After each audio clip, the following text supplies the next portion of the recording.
معصومیت برے پرانے دور میں الماریوں میں اخبارات بھی انگریزی کے بچھائے جاتے تھے کہ ان میں مقدس کتابوں کے حوالے نہیں ہوتے۔ چھوٹی سی چھوٹی کوتاہی پر بھی کوئی نہ کوئی سنا سنایا خوف آڑے آ جاتا تھا۔ زمین پر نمک یا مرچیں گر جاتی تھی تو ہوش و حواس اڑ جاتے تھے کہ قیامت والے دن آنکھوں سے اٹھانی پڑے گی۔ گداگروں کو پورا محلہ جانتا تھا اور گھروں میں ان کے لیے مخصوص طور پر کھلے پیسے رکھے جاتے تھے۔ محلے کا ڈاکٹر ایک ہی سرنج سے ایک ہی دن میں 50 مریضوں کو ٹیکے لگاتا تھا، لیکن مجال ہے کسی کو کوئی انفیکشن ہو جائے۔ یرقان یا شدید سر درد کی صورت میں مولوی صاحب ماتھے پر ہاتھ رکھ کر دم کر دیا کرتے تھے اور بندے بھلے چنگے ہو جاتے تھے۔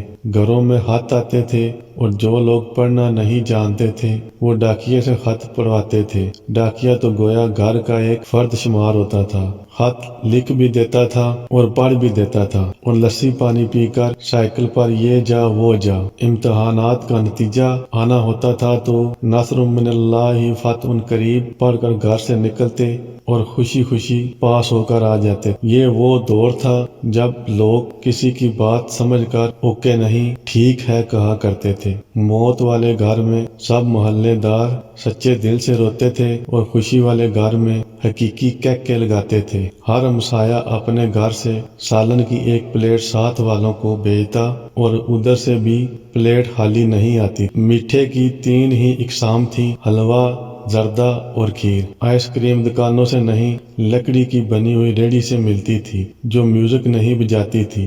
گلی گلی میں سائیکل کے مکینک موجود تھے، جہاں کوئی نہ کوئی محلے دار قمیض کا کونا منہ میں دبائے پمپ سے سائیکل میں ہوا بھرتا نظر آتا تھا۔ نیاز بڑھتی تھی تو سب سے پہلا حق بچوں کا ہوتا تھا۔ دودھ کے پیکٹ اور دکانیں تو بہت بعد میں وجود میں آئی، پہلے تو لوگ بہانے سے دودھ لینے جاتے تھے۔ گفتگو ہی گفتگو تھی، باتیں ہی باتیں تھی، وقت ہی وقت تھا۔ گلیوں میں چارپائیاں بچھی ہوئی ہوتی تھی، محلے کے بابے حقہ پی رہے ہوتے تھے اور پرانے بزرگوں کے واقعات بیان کر رہے ہوتے تھے۔ جن گھروں میں ٹی وی آ چکا تھا انہوں نے اپنے دروازے محلے کے بچوں کے لیے ہمیشہ کھلے رکھے۔ مٹی کا لیپ کی ہوئی چھت کے نیچے چلتا ہوا پنکھا سخت گرمی میں بھی ٹھنڈی ہوا دیتا تھا اور فریج کے بغیر بھی مٹکے اور صحرائیوں کا پانی ٹھنڈا رہتا تھا۔ لیکن پھر اچانک سب کچھ بدل گیا۔